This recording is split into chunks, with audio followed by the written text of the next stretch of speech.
हर हर महादेव। दोस्तों, 24 सितंबर 2025 आश्विन बुधवार नवरात्रि तृतीया तिथि के दिन एक हल्दी दीपक से कर लेना, यह एक उपाय होगी। हर मनोकामना पूरी मिलेगी, सभी दोषों से मुक्ति, इतना धन आएगा कि संभाले नहीं संभलेगा। भगवान हनुमान जी के आशीर्वाद से पूरे साल धन बरसता रहेगा। दोस्तों, जैसा कि आप सभी लोग जानते हैं कि 24 सितंबर को आश्विन बुधवार नवरात्रि तृतीया तिथि पड़ रहा है, इसीलिए यह दिन बहुत ही खास है। क्योंकि देखिए दोस्तों, गुरु जी ने कहा है कि जब भी आश्विन बुधवार नवरात्रि तृतीया तिथि पड़े तो आपको सिर्फ और सिर्फ एक हल्दी दीपक वाला उपाय करना चाहिए। यह उपाय इतना खास है कि अगर आपने सही मुहूर्त पर सही क्रिया अनुसार एक हल्दी दीपक वाला उपाय कर लिया, जो प्राचीन काल के समय का महा उपाय है, तो मान के चलिए दोस्तों, भगवान हनुमान जी के आशीर्वाद से आपके जीवन का कितना ही बड़ा दुख हो, उससे आपको मुक्ति मिल जाएगी।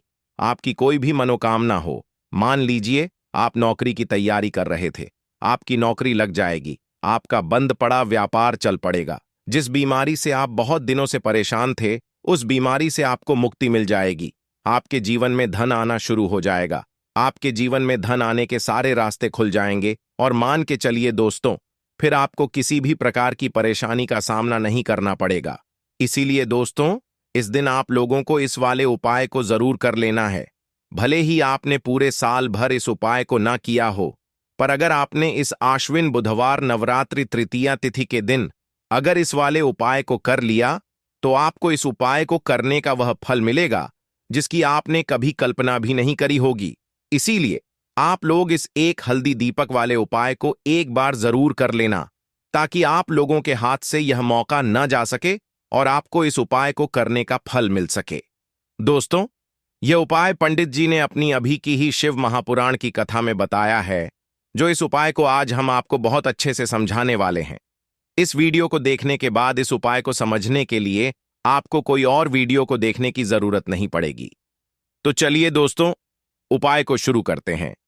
उससे पहले हे भगवान हनुमान, आपके इस वीडियो को जो भी लाइक और चैनल को सब्सक्राइब करें, उसके जीवन में कभी दुख दर्द मत आने देना। साथ ही साथ कमेंट बॉक्स में 5 ओम नमः शिवाय जरूर लिखें, ताकि भगवान हनुमान जी की कृपा आप सभी को प्राप्त हो सके। इसी के साथ मैं आप सभी को बता दूं कि आप लोग वीडियो को पूरा नहीं देखते हो, को काट काट कर देखते हो और गलत गलत उपाय को कर लेते हो, तो आपसे निवेदन है कि वीडियो को पूरा जरूर देखें। देखिए दोस्तों, यह आश्विन बुधवार नवरात्रि तृतीया तिथि का दिन यह इतना खास होता है, इतना महत्वपूर्ण होता है। देखा गया है कभी कभी बड़े बड़े पूजा पाठ अनुष्ठान से जो मनोकामना पूर्ण नहीं होते, वह आश्विन बुधवार नवरात्रि तृतीया तिथि के दिन एक छोटे से उपाय करने से ही आपकी मनोकामना पूर्ण हो जाती है। और बहुत सारे लोगों ने इस उपाय को किया भी है और उनको इस उपाय को करने का फल भी जरूर मिला है। अगर आप लोग भी इस उपाय को करना चाहते हैं, तो आप इस उपाय को पहले अच्छे से समझ लेना, सुन लेना, उसके बाद करना। आपको इस उपाय का फल जरूर मिलेगा और इस उपाय को कर लेने से आपके घर में चाहे किसी भी प्रकार की दुख और समस्या क्यों ना चल रही हो, आपको उसका कारण भी नहीं पता है कि भाई यह समस्या किस कारण से चल रही है। उसका कुछ भी कारण हो सकता है, जैसे पितृदोष हो सकता है या किसी भी तरह का मंगल दोष भी हो सकता है। तो इस दिन आप लोगों को यह वाला उपाय कर लेना है। यह एक ऐसा उपाय है जिस उपाय को अगर किसी विशेष दिन पर किया जाए, तो भाई उस विशेष दिन का जो है वह तो हमें मिलता ही मिलता है। पर हमने उस दिन पर इस एक हल्दी दीपक वाले उपाय को किया है, तो हमें उससे भी बड़ा फल मिलता है और फल बहुत जल्दी मिलता है, क्योंकि आप इस उपाय को बहुत ही बड़े और विशेष दिन पर कर रहे हो। तो चलिए अब उपाय के बारे में बात करते हैं, लेकिन उससे पहले आप लोगों को यह जानना आवश्यक है कि आखिर यह उपाय किस समय करना है, किसको करना है और कैसे करना है। तो चलिए हम आगे आपको वीडियो में एक एक करके बता देते हैं। तो दोस्तों, इस एक हल्दी दीपक वाले उपाय को हमें इस आश्विन बुधवार नवरात्रि तृतीया तिथि के दिन कैसे करना है, किसको करना है, किस समय करना है और कहां पर करना है, ये सारे सवालों के जवाब आपको इस वीडियो में मिल जाएंगे। और जो ये वीडियो देखेगा भाई, उसको एक हल्दी दीपक वाला उपाय जरूर करना चाहिए, क्योंकि इस दिन शत्रुओं और किसी भी दोष, किसी भी बीमारी से मुक्ति पाने के लिए एक हल्दी दीपक का बहुत ही बड़ा और विशेष महत्व होता है। और जब बात आ जाए एक हल्दी दीपक की, तो यह सोने पर सुहागा वाली बात हो जाती है और यह एक बहुत ही बड़ा उपाय हो जाता है।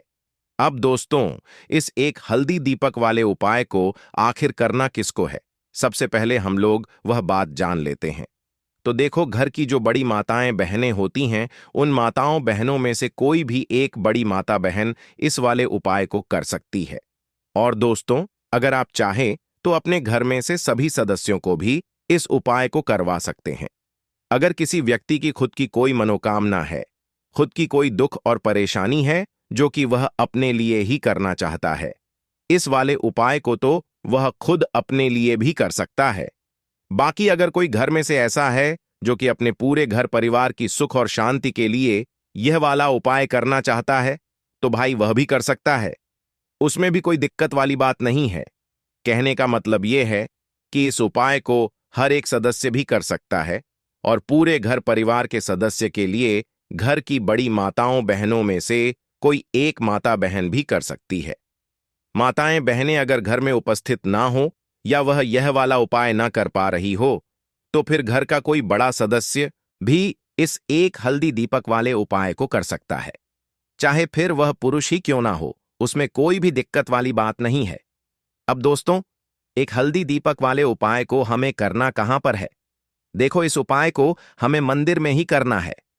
बहुत सारे लोग प्रश्न करते हैं, हर एक उपाय को करते समय क्या हम इस उपाय को घर पर या मंदिर में कर सकते हैं? देखो, तो इस वाले उपाय को आप मंदिर पर करोगे तो अच्छा रहेगा, घर में नहीं करना है इस वाले उपाय को। उसके बाद में दोस्तों, जो अगला प्रश्न निकल कर आता है वह यह आता है इस उपाय को लेकर कि आखिर इस उपाय को हमें किस समय करना है, सुबह के समय करना है कि शाम के समय करना है? तो देखो, इस वाले उपाय को आप लोग सुबह के समय भी कर सकते हो और शाम के समय प्रदोष काल में भी कर सकते हो। अब अगर आप पूछो कि भाई साहब, सबसे उत्तम समय कौन सा रहेगा इस एक हल्दी दीपक वाले उपाय को करने का, तो हम आपसे बस यही कहेंगे कि इस उपाय को आप शाम के समय करेंगे तो ज्यादा बेहतर होगा, क्योंकि आश्विन बुधवार नवरात्रि तृतीया तिथि का दिन है और इस दिन प्रदोष काल के बहुत महत्व होता है। बाकी अगर सुबह के समय भी करेंगे तो भी अच्छा होगा, उसमें कोई भी दिक्कत वाली बात नहीं है। तो अब दोस्तों, जो अगली सबसे बड़ी और महत्वपूर्ण बात आती है वह यह आती है कि सुबह अगर हम उपाय को करेंगे तो हमें कितने बजे से लेकर कितने बजे तक के बीच में करना है, और शाम के समय प्रदोष काल में करेंगे तो हमें कितने बजे से लेकर कितने बजे के बीच में करना है। तो देखो, सुबह जितनी जल्दी हो सके आप उपाय को करने की कोशिश करना। बाकी अगर किसी कारणवश लेट भी हो जाओ, थोड़ी देर भी हो जाए तो देखो, सुबह जितनी जल्दी हो सके आप उपाय को करने की कोशिश करना। बाकी अगर किसी कारणवश लेट भी हो जाओ, थोड़ी देर भी हो जाए तो 10 या 11 बजे तक भी आप उपाय कर लेना, पर रात के 12 बजे से ज्यादा देरी ना हो, ठीक है? इस बात का ध्यान रखना। उसके बाद में दोस्तों, अगर शाम के समय प्रदोष काल की बात करें, प्रदोष काल का जो समय होता है वह शाम के 6 बजे से शुरू हो जाता है। मतलब शाम के 6 बजे से लेकर 7 बजे के बीच का जो समय होता है, यह समय प्रदोष काल का समय होता है। इस उपाय को 7 बजे या 8 बजे के बीच में भी कर सकते हो। मतलब शाम के 6 बजे से रात 8 बजे के बीच में आप कभी भी इस वाले उपाय को कर सकते हो, उसमें कोई भी दिक्कत वाली बात नहीं है। परंतु 24 सितंबर आश्विन बुधवार नवरात्रि तृतीया तिथि के दिन कोशिश करना कि समय के अंतर्गत ही कर लो। किसी कारणवश ना कर पाओ तो थोड़ा देरी से भी कर सकते हो। तो चलिए, अब हम अपने सबसे पहले उपाय की बात कर लेते हैं। तो दीपक वाला उपाय करने के लिए आपको सबसे पहले जरूरत पड़ेगी एक दीपक। अब यह एक दीपक बुधवार की रात अपने घर में इस जगह पर जला देना, बड़े से बड़ा शत्रु भी घुटने टेक देगा। दोस्तों, जैसा कि आप सभी जानते हैं, मार्गशीर्ष महीने की बुधवार के दिन बहुत ही शुभ संयोग बन रहे हैं, और इस दिन अगर आप 11 लौंग और एक कपूर अपने घर में जलाते हैं तो शत्रुओं से हमेशा के लिए आपको छुटकारा मिल जाएगा। अब देखिए, किसी भी व्यक्ति के जीवन में जब शत्रु से परेशान करते हैं तो वह व्यक्ति अपने जीवन में दुखों से बहुत परेशान हो जाता है। शत्रु हमेशा कुछ न कुछ ऐसा करवाते हैं जिसके बाद नजर दोष लगती है और अच्छा खासा काम भी बिगड़ने लगता है, व्यापार में मदद आने लगता है, लोगों की तबीयत खराब होने लगती है। जरूरी नहीं है कि सामने वाला व्यक्ति जैसा दिखता है वैसा हो। देखिए, बहुत सारे लोग हैं जो बहुत अच्छे होते हैं, है ना? लेकिन कुछ लोग ऐसे होते हैं जो कब आपके शत्रु बन जाते हैं, आपको खुद भी पता नहीं चलता है। एक तो वह शत्रु होते हैं जो सामने से सीधे सीधे हम पर वार करते हैं, है ना? एक शत्रु ऐसे भी होते हैं जो कि पीठ पीछे कुछ होते हैं और सामने से कुछ होते हैं, है ना? ना ना, तो ऐसे शत्रु होते हैं गुप्त शत्रु, और ऐसे शत्रुओं से हमेशा आपको बचकर रहने की जरूरत होती है। आप अपने शत्रुओं को शांत भी कर सकते हैं, और इस उपाय को करने से आपको शत्रुओं से छुटकारा भी मिल जाएगा। लौंग जो होती है, यह शिविर शक्ति का स्वरूप होती है, और आप सभी जानते हैं कि महादेव जिसके साथ होना, साक्षात काल भी आकर उसका कुछ बिगाड़ नहीं पाता है। अच्छा, बुधवार का जो दिन होता है, यह इतना उत्तम होता है कि आप इस दिन अपने पितरों को प्रसन्न कर सकते हैं, धन प्राप्ति के लिए उपाय कर सकते हैं और शत्रुओं से भी छुटकारा पा लेते हैं। जब 11 लौंग का उपाय और एक कपूर का उपाय अपने घर पर करते हैं, तो बात कर लेते हैं सबसे पहले उपाय की, जो कि पितरों को प्रसन्न करने के लिए है। देखिए, पितर जब किसी से नाराज हो जाते हैं ना, तो उस व्यक्ति के जीवन में बीमारियां, दुख, धन की समस्याएं लगातार बढ़ती हैं। तो कोशिश करें कि हमेशा अमावस के दिन आप अपने पितरों को प्रसन्न करने के लिए उपाय करें। अच्छा, पितृदोष अगर घर में जरा सा भी होता है ना, तो सबसे ज्यादा कष्ट जो आता है वह बच्चों के जीवन पर आता है। बच्चों का मन पढ़ाई में नहीं लगता है, उन्हें आसानी से जीवन में सफलता नहीं मिलती है। बहुत सारे लोगों के यहाँ संतान को लेकर बहुत समस्याएं होती हैं कि संतान नहीं हो रही है ना? तो पितरों को प्रसन्न करने के लिए आपको इस दिन क्या करना है कि सूर्य भगवान को अर्घ देना है। तो थोड़ा सा तांबे का लोटा अगर हो तो तांबे के लोटे में जल भर लें, वरना किसी भी लोटे में आप जल लें। उसके अंदर आपको क्या करना है, थोड़े से अक्षत के दाने डालने हैं, थोड़े से चावल के दाने, थोड़ी सी किसरी डाल लें। अगर लाल फूल है तो लाल फूल डाल लें और सूर्य भगवान को अर्घ दें। अगर भी आप जल चढ़ा देते हैं, अर्घ दे देते हैं, तब भी आपके घर से पितृदोष दूर होता है। तो जब भी आप बुधवार के दिन सूर्य भगवान को अर्घ देते हैं, इससे आपके पितृ प्रसन्न होते हैं। साथ ही साथ अगर आप कर सकते हैं तो पीपल का जो पेड़ होता है, इसमें भी हमारे पितरों का वास माना जाता है। तो आपको क्या करना है कि एक लोटे में या किसी भी बर्तन में आपको जल लेना है, उसमें थोड़े से आपको काले तिल के दाने डालने हैं, काला तिल डालना है। साथ ही साथ आपको क्या करना है, थोड़े से मिश्री के दाने डालने हैं, गुड़ भी आप यहां पर डाल सकते हैं। अब यह मीठा जल आपको पीपल के पेड़ में चढ़ाना है। आपके घर के आसपास जहां भी पीपल का पेड़ हो, आप बुधवार के दिन सुबह के समय में पीपल की जड़ में यह मीठा जल चढ़ाएं और अपने पितरों से क्षमा याचना करें। साथ ही साथ दीपक अगर आप लगा सकते हैं तो पीपल के पेड़ के नीचे आपको दीपक जरूर से बुधवार के दिन शाम के समय में लगाना चाहिए। पितृ आपके हमेशा प्रसन्न रहेंगे और कभी भी पितृदोष की वजह से घर में कोई दुख और कष्ट नहीं आएगा। तो बहुत ही उत्तम सा यह उपाय है जो कि पितरों को प्रसन्न करने के लिए है, और जीवन के दुख कष्ट जो हैं वह बहुत जल्दी दूर होते हैं जब आप हमेशा अपने पितरों को प्रसन्न रखते हैं। तो चलिए अब बात कर लेते हैं 11 लौंग और एक कपूर घर में किस जगह पर जलाना है, और इस उपाय को करने से कैसे आप अपने शत्रुओं से छुटकारा पा सकते हैं। शत्रु कभी आपको परेशान नहीं करेंगे। शत्रु चाहे कैसे भी हो, सामने से कोई व्यक्ति शत्रु है या गुप्त शत्रु है, हर प्रकार के शत्रु जो है यह शांत हो जाएंगे और चाहकर भी आपका कुछ बिगाड़ नहीं पाएंगे। तो देखिए, उपाय को करने के लिए आपको 11 साबुत लौंग लेनी है। एक भी लौंग खंडित ना हो, टूटी हुई ना हो। एक छोटा सा कपूर का टुकड़ा लेना है, जिसे कि कपूर की टिकियां भी बोलते हैं। एक कोई भी यहां पर मिट्टी का दीपक ले लें या पीतल का बर्तन ले लें, उसके अंदर 11 लौंग रखेंगे, एक कपूर रखेंगे, थोड़ा सा देसी घी इसके ऊपर से आप डाल देंगे। अब यह आपको बुधवार के दिन रात के समय में, ठीक है ना, जब सूर्य अस्त हो जाता है, उसके बाद किसी भी समय आपको अपने घर में जलाना है और इसका धुआं पूरे घर में अच्छे से दिखाना है। जितने भी कमरे हैं, जितने भी रूमर्स हैं, बरामदा, आंगन, ठीक है ना, बालकनी जो भी आपके घर में है, सभी जगह पर आपको इसका धुआं अच्छे से दिखाना है, और साथ ही साथ आपको महादेव का ध्यान जरूर करना है। देखिए, जब भी आप अपने घर में यह लौंग और कपूर बुधवार के दिन जलाते हैं, सबसे पहले तो शत्रुओं से छुटकारा मिल जाता है। कोई भी शत्रु कुछ भी करता है, वह आपके घर तक चीज नहीं पहुंचती है, आपका कुछ नहीं बिगड़ता है। दूसरी चीज कि जब भी लौंग और कपूर आप जलाएंगे, आपके घर पर कोई संकट नहीं आता है, आपके धन पर कोई संकट नहीं आता है, घर में कोई परेशानियां नहीं आती हैं और हमेशा आपके घर में सकारात्मक ऊर्जा बढ़ती है, पॉजिटिव एनर्जी बढ़ती है, जिसके बाद आपके घर में धन की देवी माता लक्ष्मी वास करती है।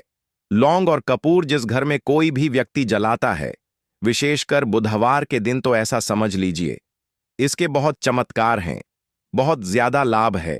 तो कोशिश करें कि बुधवार के दिन रात के समय में किसी भी समय आप अपने घर में 11 लौंग और 1 कपूर जरूर जलाएं। शत्रु जो हैं वह घुटने टेक देंगे और आपका कुछ नहीं बिगाड़ पाएंगे। साथ ही साथ धन की वर्षा भी घर में होगी और धन से जुड़ी जितनी भी समस्याएं आपके जीवन में आ रही हैं, बहुत तेजी के साथ आपके जीवन से दूर होती चली जाएंगी। तो चलिए अब बात कर लेते हैं अपने तीसरे उपाय की। और तीसरा उपाय है धन वर्षा के लिए और धन को बढ़ाने के लिए। बहुत सारे लोगों की यह समस्या होती है कि पैसा बढ़ता नहीं है। पैसा तो आता है घर में, लेकिन पैसा बढ़ता नहीं है। या कुछ लोग ऐसे भी हैं जो कहते हैं कि पैसा बढ़ेगा तो तब जब घर में पैसा आएगा। बिल्कुल से पैसा आना बंद हो रहा है। व्यापार दिन पर दिन खराब होता जा रहा है। नहीं समझ आ रहा, किसी ने कुछ करा दिया है या फिर घर में कुछ ऐसा है, वास्तु दोष है, नजर दोष है, जिसकी वजह से घर में तरक्की लोगों की नहीं हो रही है। ठीक है ना? बिल्कुल। व्यापार धंधा सब बेकार होता चला जा रहा है। जो भी व्यापार कर रहे हैं उसमें लगातार घाटा हो रहा है। तो यह उपाय आप करिए बुधवार के दिन और फिर इसका चमत्कार खुद देखिए। चाहे व्यापारी हैं, आप कोई बिजनेसमैन हैं, दुकान है, आपकी हर प्रकार के काम में लाभ ही लाभ मिलता है। जब इस उपाय को आप करते हैं, आपको क्या करना है? 2 फूल वाली लौंग लेनी है, 1 लाल फूल लेना है। गुलाब का फूल भी आप यहां पर ले सकते हैं। उसी गुलाब के फूल में ये 2 फूल वाली लौंग रख देनी है। 1 देसी घी का दीपक आपको जलाना है, लंबी बाती का। अब ये दोनों चीजें लेकर अपने घर के मंदिर में आपको बैठ जाना है। शाम के समय में, बुधवार के दिन शाम के समय में जब सूर्य अस्त हो जाता है, सूर्य छिप जाता है, अब आपको सबसे पहले देसी घी का दीपक जला देना है, माता लक्ष्मी के सामने और भगवान विष्णु जी के सामने। ठीक है ना? 1 देसी घी का दीपक जला देंगे और जो लौंग और फूल आपने लिया है यह अपने सीधे हाथ में आप रख लेंगे। अब आपको माता लक्ष्मी से अपने जीवन की समस्याओं को कहना है कि मेरा काम नहीं चलता है, मेरा व्यापार अच्छे से नहीं बढ़ता है, मेरा धन नहीं बढ़ रहा है, मेरे पैसे में बढ़ोतरी नहीं हो रही है। जो भी दुख है, जो भी पैसे को लेकर समस्याएं जीवन में है, सब कुछ आपको माता लक्ष्मी और श्री हरि विष्णु से कह देना है। ठीक है ना? इसके बाद आपको मंत्र बोलना है 11 बार, ओम नमो भगवते वासुदेवाय नमः। 11 बार यह मंत्र बोल देंगे और फिर वह फूल आपको माता लक्ष्मी को अर्पित कर देना है, उनके सामने चढ़ा देना है। चाहे मूर्ति है, आपके घर में माता लक्ष्मी की कोई भी तस्वीर है, प्रतिमा है, फिर आपको क्या करना है कि अपने घर के मुख्य दरवाजे पर भी 2 दीपक जरूर जलाने हैं, बाहर की तरफ बुधवार के दिन। फिर देखिए आपके घर में कैसे पैसा आता है और धन बढ़ता चला जाता है। अब अगले दिन आप क्या करेंगे? जो फूल और लौंग आपने माता लक्ष्मी के सामने चढ़ाई थी, ठीक है ना, तो फूल तो आप किसी भी पेड़ पौधे के अंदर डाल देंगे। जो 2 लौंग आपने चढ़ाई हैं उसे आप हमेशा अपने पास रखेंगे, अपने पर्स में रखेंगे। पर्स में पैसे रखते हैं या किसी भी चीज में आप अपने पास पैसे रखते हैं, बस वहीं पर आपको अपनी जेब में अगर रखते हैं तो जेब में रखेंगे। ठीक है ना? लेकिन यह 2 लौंग किसी भी कपड़े के अंदर रखकर, किसी भी चीज के अंदर रखकर आपको अपने पास हमेशा रखनी है। कोई भी नजर दोस्त परेशान नहीं करेगी। पैसा हमेशा घर में आएगा और हमेशा आपके जीवन में सुख समृद्धि बढ़ती चली जाएगी। तो बुधवार के दिन इन अचूक उपायों को जरूर करें और इनका लाभ जरूर उठाएं। तो अब बात कर लेते हैं अपने अगले और महत्वपूर्ण उपाय की। तो दोस्तों, इस उपाय को करने के लिए सुबह होने से पहले उठ जाना है। घड़ी मत देखना, जब नींद अपने आप टूट जाए वही समय ठीक होता है। सबसे पहले जमीन पर पैर रखने से पहले मन में बोलना है, आज जो करूंगा वह सिर्फ अपने भाग्य को ठीक करने के लिए करूंगा। फिर बिना किसी से बात किए सीधा रसोई में जाना है। कोई दरवाजा जोर से मत बंद करना, सब कुछ धीरे से करना है। वहां हल्दी का डिब्बा ढूंढना है, जो सबसे कम इस्तेमाल होता है वही असली होता है। उसमें से बस एक चुटकी निकालनी है, ना ज्यादा ना कम। जितनी उंगलियों में आए उतनी, उससे ज्यादा नहीं। अब एक कटोरी चाहिए। तांबे की हो तो सबसे अच्छा, पीतल चलेगा, नहीं तो मिट्टी का छोटा सा प्याला भी चलेगा, लेकिन प्लास्टिक नहीं चलेगा। अब उस हल्दी को उस कटोरी में रखना है, बिना किसी मंत्र, बिना किसी सोच के। बस हल्दी डालते हुए इतना बोलना है, जो पीला है वह उजाला है। मेरे जीवन में अब यही उजाला चाहिए और कुछ नहीं। अब एक सफेद कपड़ा ले लो, रुमाल हो या धोती का किनारा साफ हो, बस इतना जरूरी है। अब चुपचाप घर से बाहर निकल जाना है। किसी से पूछना नहीं, बताना नहीं। सीधे उस जगह जाना है जहां घास उगती हो।